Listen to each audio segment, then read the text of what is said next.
the potential tie-up between Sprint and T-Mobile USA. T-Mobile is majority owned by Deutsche Telekom here in Europe. 64%, in fact, is the ownership stake. And yesterday we saw significant gains for Sprint shares. They were up 6.7%, and T-Mobile shares, they were up 5.8%. Now, the story first came from a report from CNBC, and others appear to have, well, if not confirmed it, seem to have spoken to very similar sources, which say that the conversations about tying the two groups together are ongoing, but more advanced than they have been in the past months. Now, you remember there was a potential tie-up between these two back in 2014, and it was kicked to the touchline by regulators under the Obama administration. So I do wonder now if the investment bankers and the investors in the firm think they might get a better hearing from regulators under a Trump administration. That remains to be seen, because ultimately a deal between the number 2 and the number 3 carrier would trim the 4-player space down to 3. And that's not the sort of thing that competitors and competition authorities really like, because,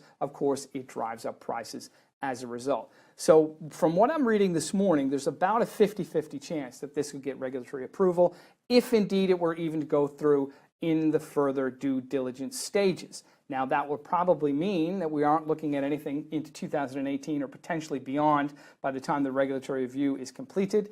Nonetheless, the shares do seem to be getting some traction. Deutsche Telekom shares, again, the majority owner of T-Mobile with a 64% stake, were up about 3% yesterday, and they rose about 1.2% in Germany today. They were one of the top gainers on the DAX Performance Index. So investors do seem to be pricing some action in as a result of these reports, and they are gaining traction without question.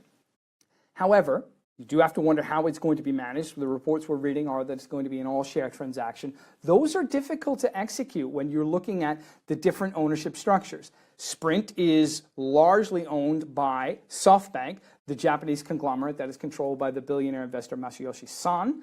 And of course, T-Mobile is controlled by Deutsche Telekom. An all-share deal would be complex, considering the fact that Sprint is laden with an enormous amount of debt, about $12 billion of which comes due in the next 4 years, and because T-Mobile has that 64% holding. Lots of barriers to cross, lots of hurdles to clear, both from the regulatory and the financial perspective, but this story has been gaining some momentum, and I would imagine it's going to do so in the coming days. Come back to TheStreet.com. We're going to have all the coverage from our tech team on this one, because it could be a biggie.